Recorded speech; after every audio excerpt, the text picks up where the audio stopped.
Hello and good morning, all of you. Welcome to the Alpha ES Academy, and we are at the lecture 4 of disaster management series. And today we shall be discussing about heat waves, cold waves, volcanoes and forest fires. अब देखो heat wave तो चल ही रहा है market में. इस बार हो सकता है कि यूपीएससी हीट वेव पूछ ले, क्योंकि heat wave has affected the European region as well as the region of United States in a big way. Thus it's very imperative to study heat waves this year. तो beginning ही हम आज heat wave से करते हैं.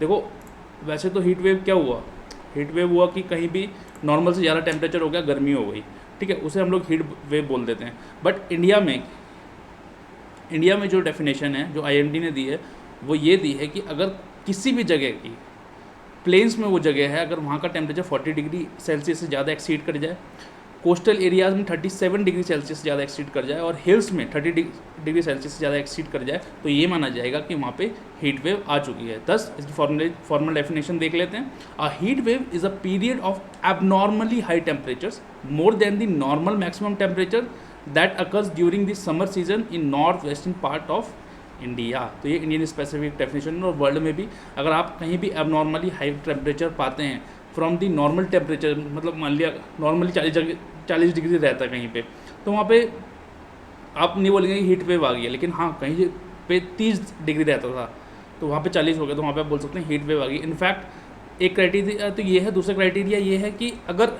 कहीं पे भी जो एवरेज टेम्परेचर है, जो रिकॉर्डेड टेम्परेचर है, वो 4.5 से जितना होना चाहिए उससे 4.5 से 6.4 के बीच में अगर बढ़ जाता है, अबव द नॉर्मल, जितना नॉर्मल टेम्परेचर है, तो उसको हम लोग हीट वेव डिक्लेयर कर देते हैं. ठीक है, हीट वेव डिक्लेयर कर देते हैं. और अगर 6.4 से भी ऊपर चले जाए तो एमडी ने बोला कि भैया इसको सीवियर हीट वेव डिक्लेयर कर दो आप.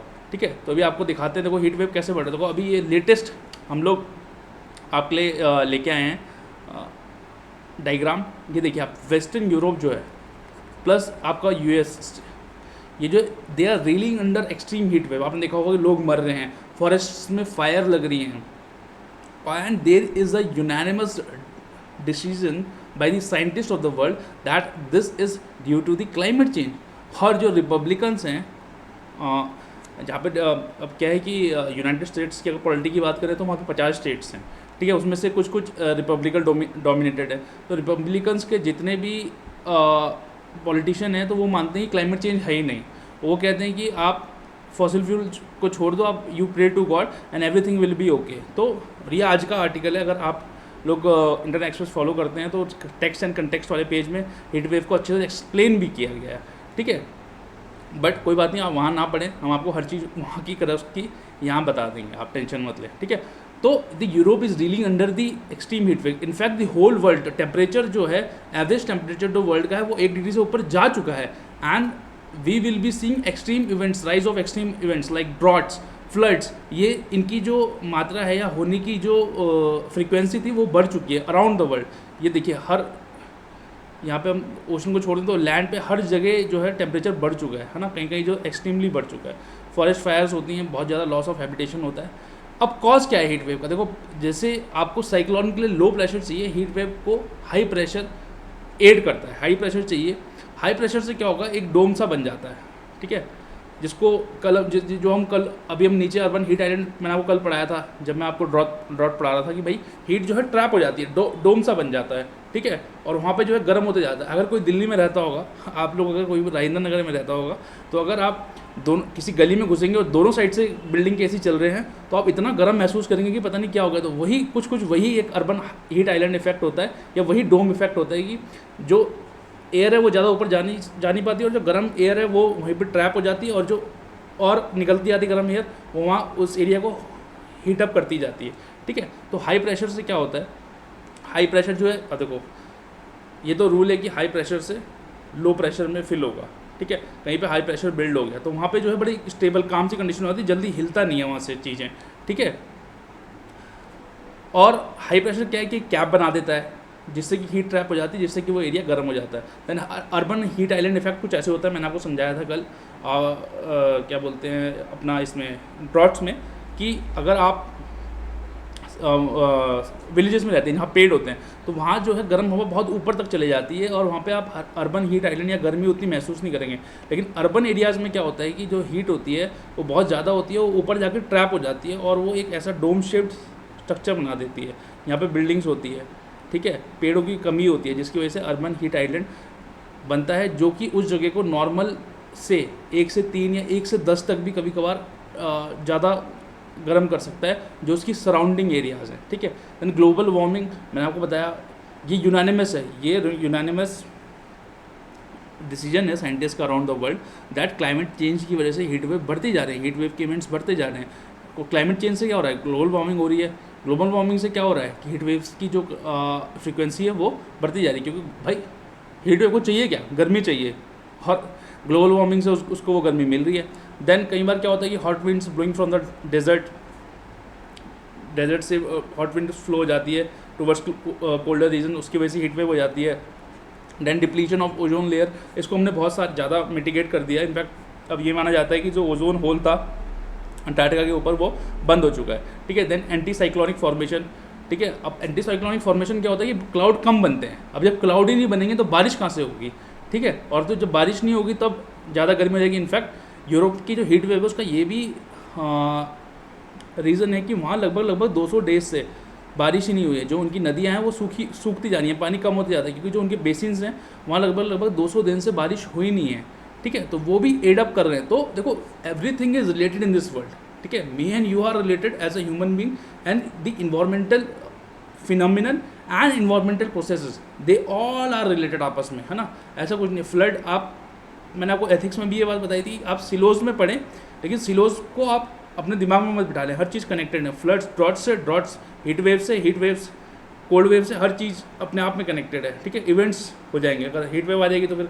होता है कभी कभार कोल्ड वेव आ जाए वहीं उसी जगह, तो एवरीथिंग इज कनेक्टेड, ठीक है। देन एंटी साइक्लोनिक फॉर्मेशन से क्या होता है, क्लाउड फॉर्मेशन हो नहीं पाती और बारिश पड़ नहीं पाती।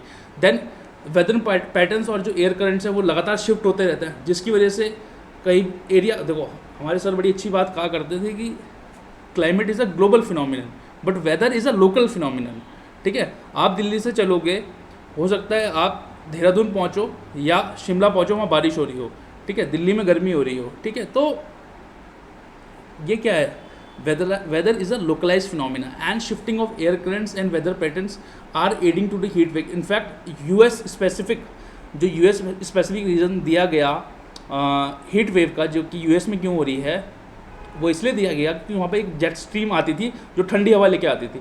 अब वो जो जेट स्ट्रीम है वो 2 ब्रांचेस में बाइफरकेट होगी और वो ओवर द ईयर्स वीक होते जा रही है, तो ठंडी हवा कम आ रही है यूएस में, ठीक है। उसकी वजह से यूएस जो है गर्म होते जा रहा है ओवर द ईयर्स, ठीक है। अब heat wave risk in India का, देखो दुख की बात यह है कि हीट स्ट्रोक से मरने वालों की संख्या तीसरे नंबर पे है। तीसरे नंबर मतलब सबसे ज़्यादा लोग, अगर सबसे ज़्यादा लोग वैसे लाइटनिंग से लोगों की मृत्यु होती है, सेकंड नंबर पे अर्थक्वेक आता है, थर्ड नंबर पे हीट स्ट्रोक है 13,500, सॉरी फॉर द ग्लिच, ठीक है, एक minute I apologise for the glitch, ठीक है। तीसरे नंबर से हीट स्ट्रोक आता है, ठीक है। हीट स्ट्रोक से मरने वालों की संख्या 13,548 थी, 3,548 फ्रॉम 2000 टू 2014, 14 साल में इतने लोग मरे। लेकिन फिर भी जो है समस्या की बात यह है कि भारत सरकार या भारत में हीट वेव को या हीट स्ट्रोक को कैलेमिटी नहीं माना गया है अभी भी। मैं आपको दोबारा बता रहा हूँ कि हीट वेव या हीट स्ट्रोक को अभी भी नेचुरल कैलेमिटी नहीं मानती है गवर्नमेंट, ठीक है। अगर हम मैप की बात करें तो हीट वेव से जो सबसे ज़्यादा इफेक्टेड स्टेट्स हैं that are Andhra Pradesh and Telangana, ठीक है। दो की यहाँ क्यूमुलेटिव डेथ कम है, बट ये 2 स्टेट्स 2277 के लिए अकाउंट करते हैं। देन ये बहुत सारे स्टेट्स हैं जिसको हम मतलब हिंदी हार्टलैंड बोलते हैं, including the states of Gujarat and Maharashtra 5607, Bihar, Jharkhand, west Bengal, Orissa, ये भी यहाँ पे भी काफ़ी ज़्यादा होती है लेकिन इतनी नहीं होती है। तो अगर वनरेबिलिटी मैपिंग की बात करें तो southern reason including the states of Andhra Pradesh and Telangana is the most vulnerable. Then states like Punjab, Haryana, Delhi, Uttar Pradesh, Rajasthan, Madhya Pradesh, Gujarat and Maharashtra are vulnerable, and then Bihar, Jharkhand, West Bengal and Odisha accounts for a substantial number of people dying due to the heat stroke. Thus, heat wave is a natural killer and it should be considered as a natural calamity. Though we have some programs for it, but then there has to be a robust mechanism and there has to be a standard operating procedure to deal with it. Consequence क्या है heat waves के, heat impact. 16 साल में ये देखा गया कि 6562 लोगों की मृत्यु हो गई, जिसमें कि 3500 लोगों की मृत्यु तो 2015 से 18 के बीच में हुई है, 3 साल में, क्योंकि हीट इवेंट्स क्या, मैंने आपको क्या बताया कि बढ़ते जा रहे हैं, जब वो बढ़ते जाएंगे तो भैया ज़्यादा लोगों की मृत्यु होगी, क्योंकि और ये हम नहीं कह रहे हैं, ये लैंसेट की रिपोर्ट, जो लैंसेट जो रिपोर्ट आती है, जो वर्ल्ड हेल्थ की रिपोर्ट आती है, हेल्थ के क्षेत्र में सबसे अच्छी रिपोर्ट माना गया है लैंसेट को, तो बहुत अच्छी रिपोर्ट है। इनफैक्ट अराउंड द वर्ल्ड इसको बहुत सीरियसली लिया जाता है और इसके जो पेपर्स हैं वो बहुत ही हाई क्वालिटी के होते हैं, ठीक है। देन हीट वेव से क्या होता है, डिहाइड्रेशन हो जाती है, हीट क्रैम्प्स होते हैं, हीट एग्जॉशन होता है, हीट स्ट्रोक हो जाता है। देखा आपने क्रिकेटर्स, आप ये भारत क्रिकेट का देश है, क्रिकेटर्स देखा आपने कभी कभार वो वाइट लगा के घूमते हैं, या मतलब लोग गिर जाते हैं, है ना। असेंबली में कई बार देखा होगा, स्कूल में जो बच्चे पढ़ते होंगे, आपने कई बार अपने स्कूल में देखा होगा कि बच्चे गिर जाते हैं, थोड़ी सी गर्मी होती है, तो वो क्या है, वो हीट स्ट्रोक है या हीट एग्जॉशन है, ठीक है। क्योंकि हम लोग हाइड्रेशन भी कम लेते हैं, तो ये इंडिया जो है थोड़ा सा हम लोगों का न्यूट्रिशन वाटर इनटेक थोड़ा सा कम है, उस पर हमारा कम ध्यान रहता है, ठीक है। Then there is the impact on agriculture. अब जब भाई गर्मी बढ़ेगी तो ऑफकोर्स ही बात है, सॉइल का मॉइस्चर कम होगा, सॉइल का मॉइस्चर कम होगा तो क्रॉप फेलियर होगा, लाइफ स्टॉक पर एडवर्स इफेक्ट पड़ेगा।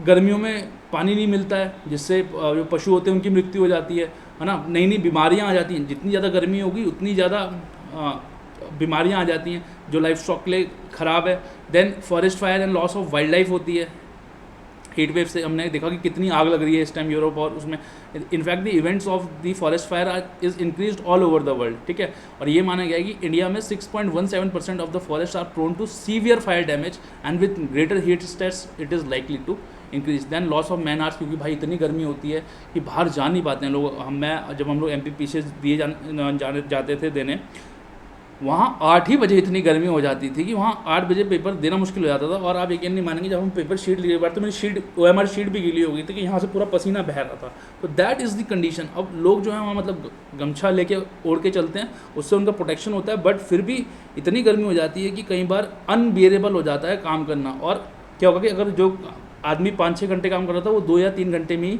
एग्जॉस्ट हो जाता है। तो loss of man hours, in fact Bihar में तो सेक्शन 144 कि 5 लोग से ज़्यादा एकत्रित नहीं हो सकते, वो लगानी पड़ी थी to deal with the heat waves. तो थोड़ा सा रोबस्ट मैकेनिज्म होना चाहिए, पीपल्स को अवेयरनेस बतानी चाहिए। आप बोले ज़्यादा पानी पिएँ, है ना, जो लस्सी वगैरह होती है वो ज़्यादा बढ़ जाती है, उसकी डिमांड पिएँ, वो अच्छा माना गया है।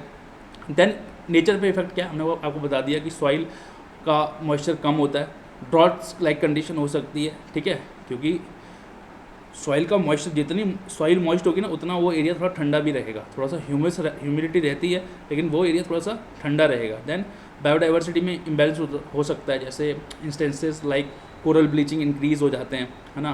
Behaviour of the organism change हो जाते हैं, हीट से बहुत सारे ऑर्गेनिज्म डील नहीं कर सकते हैं तो वो एक्सटेंट हो जाते हैं। तो this are the effects on the nature. Way forward क्या हो सकता है हीट वेव के लिए, पहले तो आप एक early warning and communication system बनाएं, ठीक है। फिर वही कहानी देखो, हर में जब आपको पढ़ाते हुए कैपेसिटी और ट्रेनिंग प्रोग्राम, ये तो कॉमन है, ये तो आपको लिखना है, capacity building and training program of all the concern stakeholder, ठीक है। और आप क्या कर सकते हो उसके लिए, respond, prevent and manage heat करने के लिए और मेडिकल इश्यूज़ रिलेटेड से डील करने के लिए उनको ट्रेन कर सकते हैं, ठीक है। आप एक अलर्ट सिस्टम बना सकते हैं जिसमें आप अलर्ट कोड्स दे सकते हैं, जैसे दिल्ली कई बार करता है, देखिए हम आपको दिखाते हैं। जैसे ग्रीन है तो आपको बोला कि ठीक है नॉर्मल डे है, ज़रूरी नहीं है, ये डेली के डेली आप लोग गर्मियों के टाइम पे जो सरकार है वो दे सकती है, ठीक है। देन येलो अलर्ट हो गया, मतलब बी अपडेटेड, डरने की बात नहीं है लेकिन हीट अलर्ट है, गर्मी हो रही है। ऑरेंज अलर्ट में क्या होता है कि सीवियर हीट अलर्ट है, आप लोग जो है बहुत हाई टेम्परेचर है, अंदर रहें, अपना ख्याल रखें। रेड अलर्ट में मतलब कि टेक एक्शन अब आपको लेना ही पड़ेगा, जैसे धारा 144 लगा दी, है ना, number of hours of working outside कम कर दिए, या लोगों को बोल दिया कि 11 से शाम को 5 बजे तक ना निकले, ठीक है। एक्सट्रीम हीट अलर्ट हो गया, तो ऐसे कलर कोडेड बनाए जा सकते हैं, ठीक है, या आप रोल आउट कर सकते हैं, इनफैक्ट किए भी जाते हैं, ठीक है। देन आप public awareness and community outreach कर सकते हैं वाया IEC। तो वो IEC आज क्या, इन्फॉर्मेशन, एजुकेशन एंड कम्युनिकेशन, बहुत ही ज़्यादा ज़रूरी है। एजुकेटेड रहे लोग, अवेयर रहें, उनको टाइमली इन्फॉर्म दें, प्रिसाइज इन्फॉर्मेशन मिले, सही इन्फॉर्मेशन मिले और वो इन्फॉर्मेशन सही तरीके से कम्युनिकेट हो, ठीक है। Then data collection and documentation is very necessary for future, क्योंकि जितना अच्छा डाटा उतना प्रिसाइज उतना अच्छे आपका डिसीजन मेकिंग, ठीक है। देन आप ग्रीन कवर बिल्ड करें।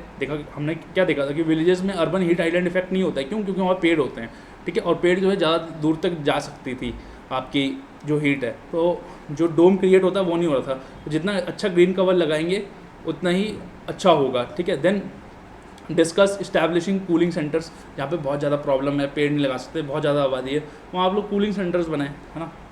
AC लगाएं लेकिन उसमें एनर्जी इंटेंसिव है ये, ठीक है। तो ये तो बात थी हीट वेव की। कोल्ड वेव, इंडिया में कोल्ड वेव हीट वेव ज़्यादा इंपॉर्टेंट है, अराउंड द वर्ल्ड भी हीट वेव ज़्यादा इंपॉर्टेंट है। कोल्ड वेव इंडिया में ज़्यादा प्रॉब्लम नहीं करती है, कुछ ही स्टेट्स हैं जिनको इफ़ेक्ट करती है, जम्मू कश्मीर, हिमाचल, पंजाब, बिहार, उत्तर प्रदेश, हरियाणा, ये वाले जो थोड़ा नॉर्दर्न साइड वाले हैं वहाँ पे कोल्ड वेव ज़्यादा हिट करती है। इसकी डेफिनेशन देख लेते हैं। A cold wave is a weather phenomenon that is distinguished by marked cooling of air और the invasion of very cold air over a large area, ठीक है। Maximum number of cold waves मैंने आपको states already बता दी हैं। Cause क्या होते हैं? एक्चुअली होता क्या है कि इंडिया के ऊपर एक जेट स्ट्रीम बैठी है जो हाईएस्ट लैटिट्यूड से ठंडा लेके आती है, तो कभी कभार ज़्यादा ठंडी लेके आ जाती है। साइबेरियन जो विंड्स हैं वो पहुंच जाती हैं इंडिया के।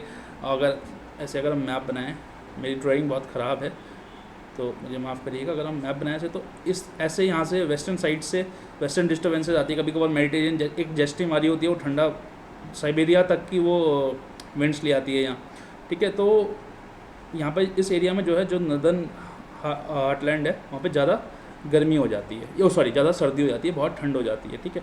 तो जिसको वेस्टर्न डिस्टर्बेंस भी बोलते हैं ना। दिल्ली में सर्दियों में बारिश होकर लोग सोचते हैं क्यों हो रही है, तो मौसम विभाग लिखता है it is use to western disturbance. ये वही वेस्टर्न डिस्टर्बेंस है। इम्पैक्ट क्या हो सकता है?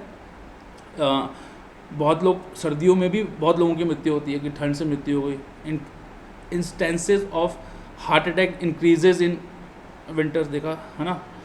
इनफैक्ट मैं एक बार हरियाणा में गया हुआ था, तो हरियाणा में तो एक कहावत है कि अब मतलब उनका कहने का, वो हरियाणवी लैंग्वेज में थी, बट उनका कहने का मतलब था कि अब विंटर आ गए हैं, बहुत सारे जो बुजुर्ग लोग हैं वो इस साल खिसक लेंगे या मतलब उनकी मृत्यु हो जाएगी। क्यों? क्योंकि उनको कुछ प्रॉब्लम होती है, या सर्दियाँ जो है क्योंकि हमें गर्म रखना होता है और खून का जो बहाव होता है हमारे आर्टरीज़ में वो कम होते जाता है या वो रुकता है सर्दियों में। तो सर्दियों में हार्ट रेट के चांसेस बहुत ज़्यादा होते हैं, ठीक है।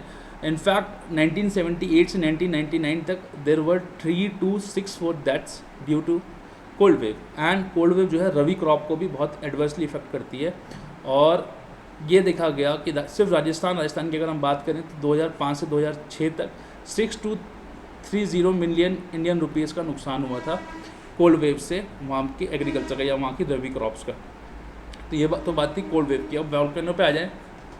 वॉल्केनो भी इंडिया के लिए ज़्यादा इंपॉर्टेंट नहीं है, तो हम लोग अब अराउंड द वर्ल्ड क्या हो रहा है वो अलग बात है, लेकिन डिजास्टर मैनेजमेंट हम इंडिया स्पेसिफिक पढ़ते हैं। तो वॉल्केनो इंडिया में एक ही है, अंडमान निकोबार में, वो भी अनइनहैबिटेड है, वो बैरल आइलैंड है ना, और उसको वो वेजिटेशन वहाँ है नहीं, ठीक है। और वॉल्केनो होता क्यों है? वॉल्केनो एक्चुअली जब कॉन्टिनेंट्स आपस में टकराते हैं या तो वहाँ पर वॉल्केनो हो सकता है, टकराते हैं तो अर्थक्वेक होता है जब पुल अपार्ट करते हैं, जहाँ डाइवर्जेंट बाउंड्रीज होती हैं, जैसे मिड ओशनिक रीजन्स है ना, तो वहाँ पे वॉल्केनोज होते हैं, ठीक है।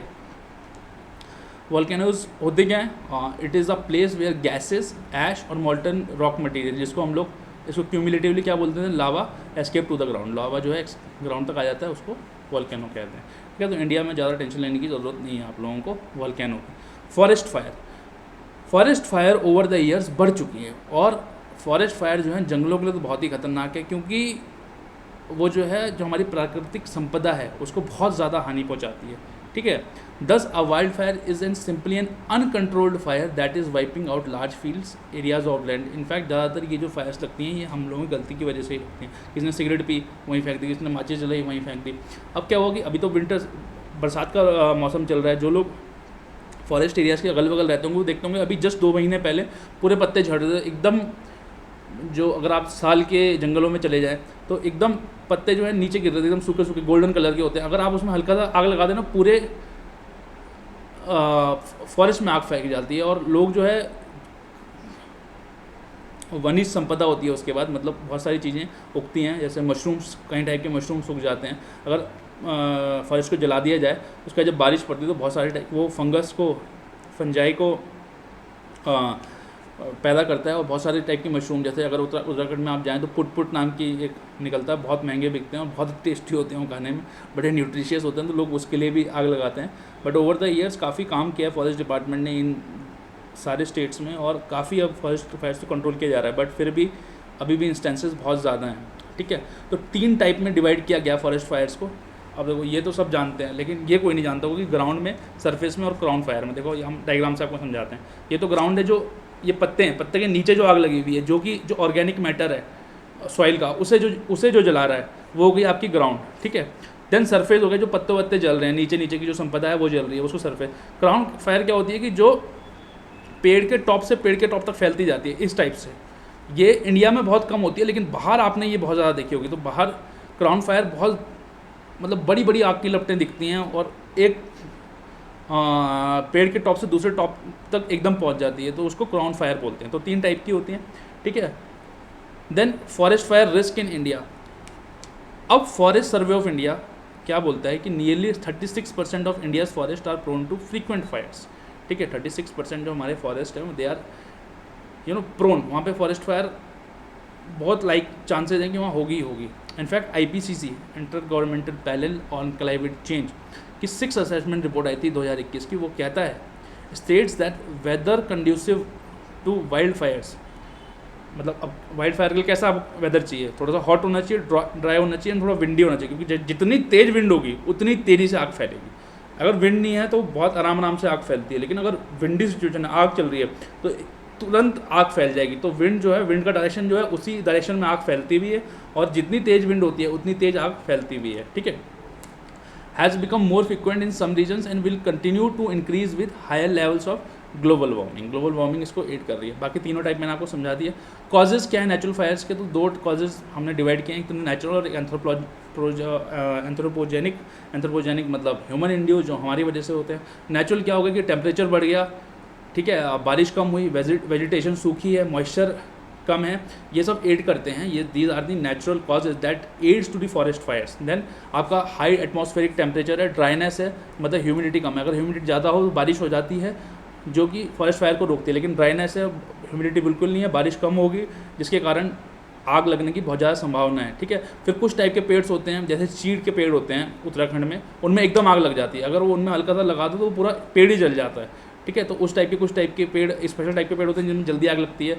और जैसे सदर्न एंड साउदर्न इंडिया में चल जाएंगे तो वहाँ ड्राई डेसिडियस फॉरेस्ट होते हैं, जिसमें कि 5 से 6 मंथ तक वो सूखे रहते हैं, तो बहुत ज़्यादा चांसेस हैं कि उनमें आग लग जाए। देन एंथ्रोपोजेनिक कॉजेज की बात करें, जो मतलब ह्यूमन इंड्यूस्ड हैं या हमारी वजह से लगते हैं।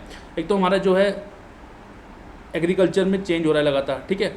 देन हमारे जो लैंड यूज़ पैटर्न है वो अनचेक्ड है, उसका कोई मतलब कुछ भी हो रहा है लैंड यूज़ के, लैंड के साथ कुछ भी हो रहा है, ठीक है। अब जैसे एग्जांपल पे, जहाँ खेती होनी थी वहाँ मकान बन चुके हैं, जहाँ मकान बनने थे वहाँ खेती हो रही है, तो ये लैंड यूज़ पैटर्न जो है सही नहीं है इंडिया का, ठीक है। ये एग्जांपल था, ठीक है।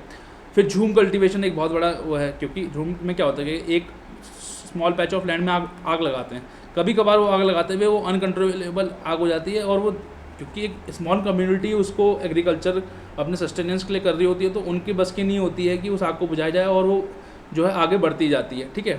देन हम जैसे सिगरेट्स, इलेक्ट्रिक स्पार्क, जैसे कई बार क्या होता है जो लाइन्स जारी होती हैं इलेक्ट्रिक की, वो जब गिरती है नीचे जंगल में, उसकी वजह से भी आग लग जाती है। तो these are the anthropogenic causes for forest fires. Then World Wildlife International की 2020 की रिपोर्ट है that estimated that humans are responsible for 75% of the wildfires worldwide and much of the increase in forest fires in 2022 could be into human activities। तो ज़्यादा 75% जो है nature की वजह से भी कुछ लगती हैं, बट जो ज़्यादातर लगती हैं वो हमारी गलती की वजह से, हमारी वजह से ही लगती हैं। इम्पैक्ट क्या है, देखो फॉरेस्ट डिग्रेडेशन होता है, फॉरेस्ट जल जाता है, ठीक है, आपका जितनी भी वन्य संपदा होती है वो ख़राब होती है, कितने जानवर आपके मर जाते हैं, ठीक है।